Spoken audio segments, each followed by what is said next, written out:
Voyez que cela est très important. Le cerveau est impliqué dans l'idée de mettre une sécurité parfaite. L'esprit, le cerveau, veut la sécurité car sans elle, elle ne peut pas fonctionner.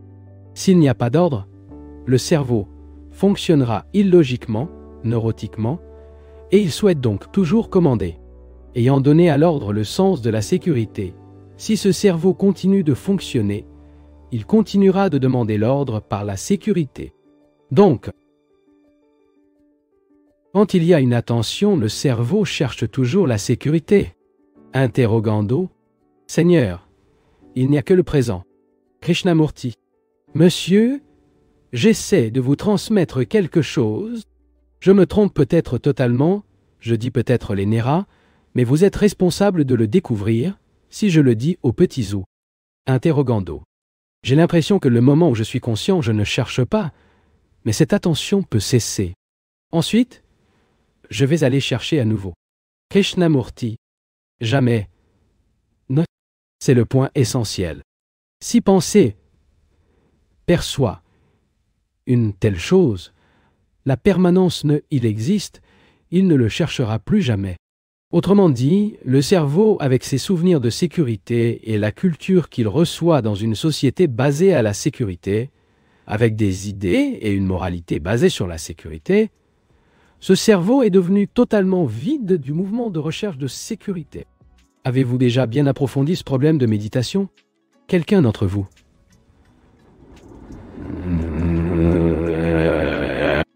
La méditation n'est pas intéressée par la méditation, mais par le méditant. Remarquez-vous la différence? La plupart d'entre vous sont intéressés par la méditation. Que faire pour méditer? Comment méditer? Étape par étape, et ainsi de suite. Mais la question n'est pas si absolument. Le méditant est la méditation. Comprendre le méditant est la méditation. Si vous examinez bien la question de la méditation, vous avez vu que le méditant doit se retrouver avec la compréhension et non la répression ou le meurtre de pensée. C'est-à-dire que se comprendre, c'est comprendre le mouvement de la pensée, qui est le mouvement du cerveau avec ses souvenirs, et de comprendre le mouvement de la pensée, qui est recherche de sécurité. Maintenant, je demande au méditant, ce cerveau peut devenir totalement silencieux, et cela signifie, la pensée peut-elle être complètement silencieuse, et, cependant, fonctionner à cause de ce silence, pas considéré comme une fin en soi. Vous devez probablement le trouver trop compliqué, mais en fait c'est très simple. Nous savons donc que dans l'esprit de chaque attentif, il n'y a pas de fragmentation de l'énergie. Notez bien, il n'y a pas de fragmentation d'énergie. L'énergie est totale. Cette énergie fonctionne sans fragmentation lorsque vous allez au bureau. Interrogez, peut-être qu'une véritable compréhension pourrait être réalisée sans l'aide du mot, par une sorte de contact direct avec la chose à comprendre. Et par conséquent, il n'y aurait pas besoin de mots qui sont une évasion. Krishnamurti et ses bisilis, pouvez-vous être dans une communication sans parole, car les mots sont des obstacles? Interrogé, puis-je? Murti, voir. Monsieur, je peux communiquer non-verbalement avec vous à votre sujet, qui est tout attentif et pourtant capable de fonctionner dans le monde sans se diviser en fragments d'énergie? Avez-vous compris cette question? Interrogando. J'ai compris. Krishnamurti, eh bien, puis-je communiquer cela sans utiliser le mot? Comment savez-vous que je peux? Qu'est-ce qui vous dit tous? Interrogez, je pense que vous le pouvez. Krishnamurti, voyez, parlait de près de 5 semaines de suite, expliquant les choses, entrant dans les détails, en les consacrant tous nos cœurs. Et avez-vous compris même verbalement? Et voulez-vous comprendre pas verbalement? Cela est possible, si votre esprit est en contact avec l'orateur avec la même intensité, la même passion, et en même temps, et au même niveau. Ainsi, cela peut être en communication avec lui. Et êtes-vous? Écoutez maintenant ce train. Sans mots, la communication s'est établie entre nous, car nous écoutons tous les deux le bruit du train. Au même moment, avec la même intensité et la même passion. Ce n'est qu'alors qu'il y a une communication directe. Ce attentif avec la même intensité et en même temps que l'orateur. Ce n'est pas sûr. Seigneur, Lorsque vous tendez la main de quelqu'un d'autre, vous pouvez le faire par une simple habitude ou une coutume, ou vous pouvez tenir la main de l'autre personne et établir la communication sans prononcer un mot. Quand les deux sont à ce moment au même degré d'intensité, mais nous n'avons aucune intensité, aucune passion et intérêt interrogatoire, pas à chaque fois. Krishnamurti, ne dis pas ça. Pas pendant 1 minute. Interrogez. Comment le savez-vous? Krishnamurti, je ne sais pas. Si vous avez cette intensité, vous savez ce que cela signifie d'être vigilant, attentif et, par conséquent, ne cherche plus la sécurité. En conséquence, il n'agit plus ou ne réfléchit plus à la fragmentation. Regardez ce qui est arrivé à un esprit qui allait jusqu'au bout que nous allions. Toutes les discussions et échanges de mots. Qu'est-il arrivé à l'esprit?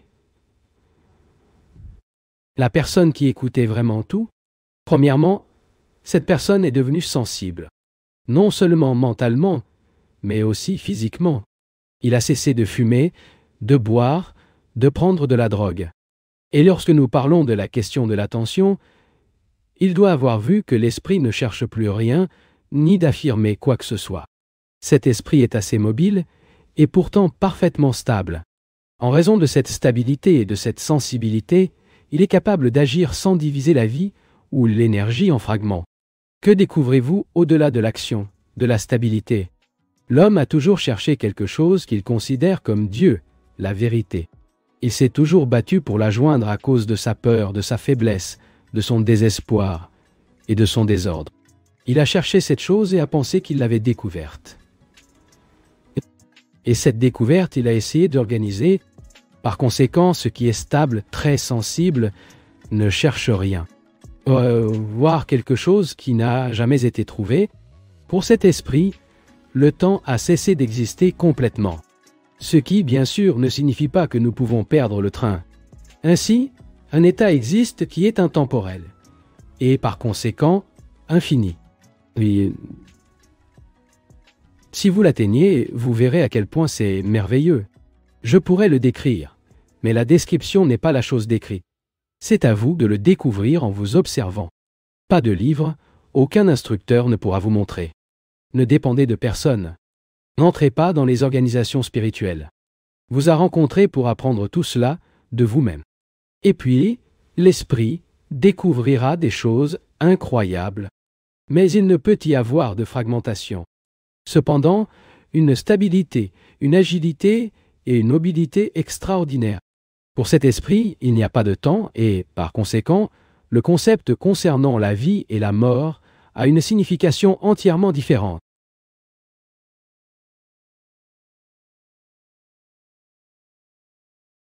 En présence de nos nombreux problèmes, nous sommes susceptibles de les résoudre, chacun pour lui-même. S'il s'agit d'un problème sexuel, nous faisons face à quelque chose de complètement isolé des autres problèmes. Il en va de même du problème de la violence ou de la faim. Problème que nous cherchons à résoudre dans le domaine politique, économique ou social. Je ne sais pas pourquoi nous voulons résoudre chaque problème séparément. Le monde est sous l'empire de la violence. Les pouvoirs existants cherchent à résoudre chaque problème comme séparé du reste de leur vie. Nous ne considérons pas les problèmes dans son ensemble. Chaque problème par rapport à d'autres problèmes. La violence, comme nous pouvons l'observer en nous-mêmes, fait partie de notre héritage animal. Une bonne partie de chacun de nous est un animal. Et si nous ne comprenons pas notre structure des êtres humains totaux et essayons simplement de mettre fin à la violence séparément, donc plus de violence en résultera.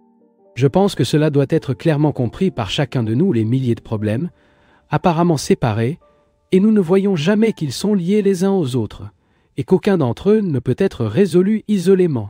Nous devons considérer la vie comme un mouvement continu de problèmes et de crises, sérieux et insignifiant.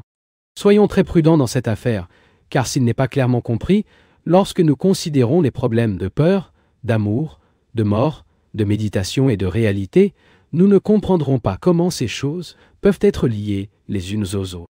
Parce que la beauté de la vie, l'extase, l'immensité ne sont pas séparées de nos problèmes quotidiens. Si vous dites que je ne suis intéressé que par la méditation et la vérité, vous ne vous retrouverez jamais sans comprendre que les problèmes sont liés. Le problème de la faim, par exemple, ne peut pas être résolu isolément car il est en relation avec les divisions nationales, politiques, économiques, sociales, religieuses et psychologiques chez les hommes. Et nous avons le problème des relations personnelles, le problème de la souffrance, non seulement physique mais aussi psychologique. Des problèmes liés aux afflictions qui non seulement nous atteignent individuellement, mais dans le monde.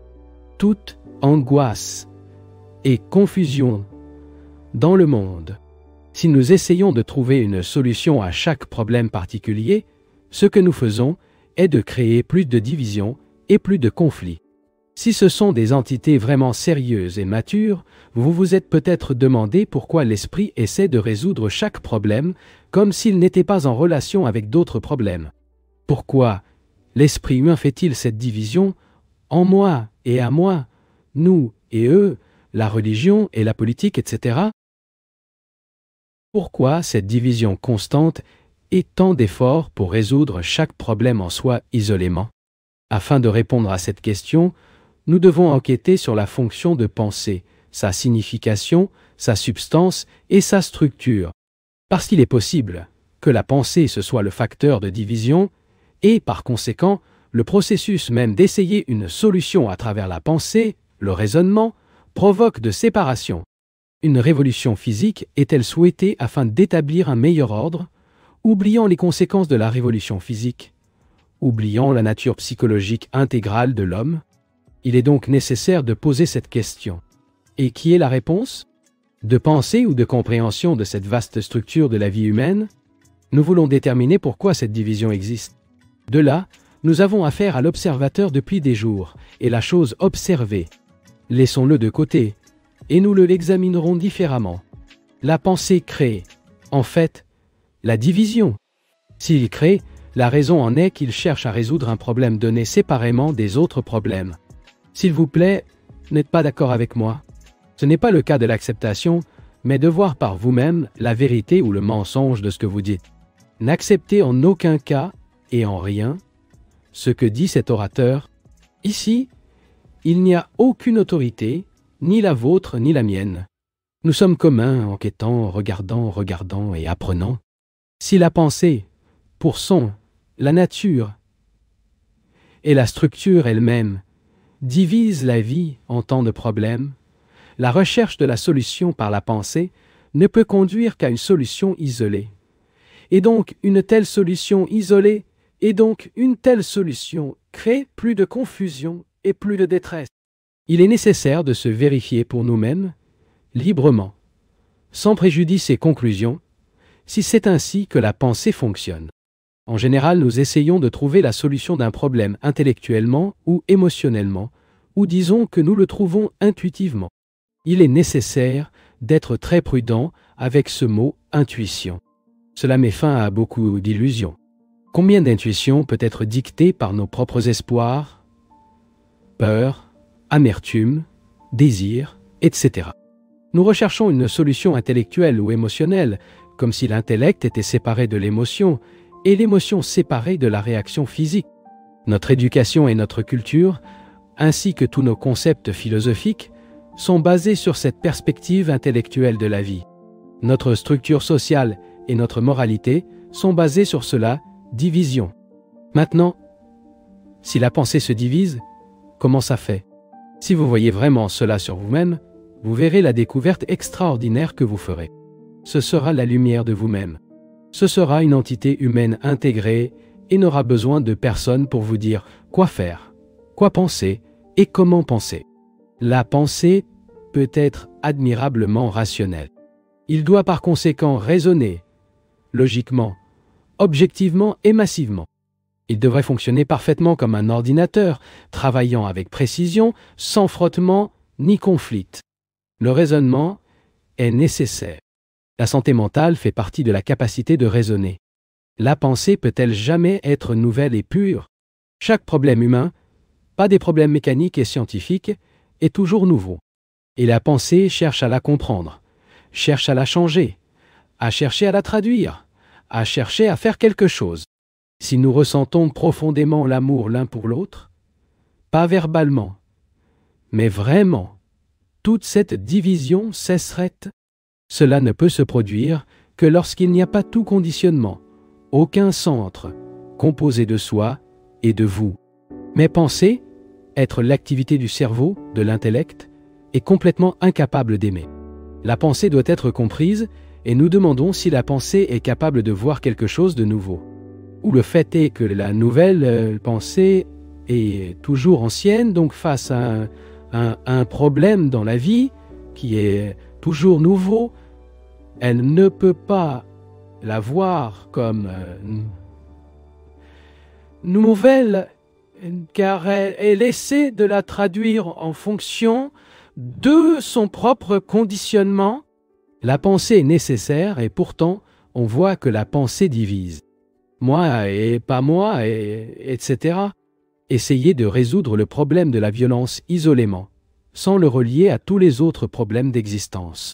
La pensée est toujours le passé. Si nous n'avions pas le cerveau qui, en tant que magnétophone, a accumulé des informations et des expériences de toutes sortes, nous ne pourrions pas penser ou réagir. Penser, lors de la rencontre d'un nouveau problème, ne peut manquer de le traduire en lui-même, relatif au passé, et donc créer une division. Laissez tout le reste par heure et regardez votre réflexion. Il est la réaction du passé. Si je n'avais aucune pensée, il n'y aurait pas de passé. Vous vous retrouveriez dans un état d'amnésie. La pensée divise inévitablement la vie dans le passé, le présent et le futur. Tant que la pensée existait comme passé, la vie sera divisée en ces sections du temps. Si je veux comprendre complètement le problème de la violence, totalement, afin que son esprit soit complètement libre, je ne le comprendrai qu'en comprenant la structure de la pensée. C'est la pensée qui génère de la violence. Ma maison, ma femme, ma patrie contre les recensements? Qui est ce moi permanent, en face de tout le reste? Quelle est votre cause? Éducation, société, gouvernement, église, tout est causant, et je fais partie de tout cela. La pensée est la matière. Il est situé dans la structure elle-même, dans les cellules du cerveau elles-mêmes, et donc, lorsque le cerveau fonctionne, psychologique, social ou religieusement, fera nécessairement selon votre conditionnement passé. Nous voyons que la pensée est d'une importance essentielle et doit fonctionner d'une manière absolument logique, objective et impersonnelle. Et nous voyons en même temps qu'il s'agit d'un facteur de division.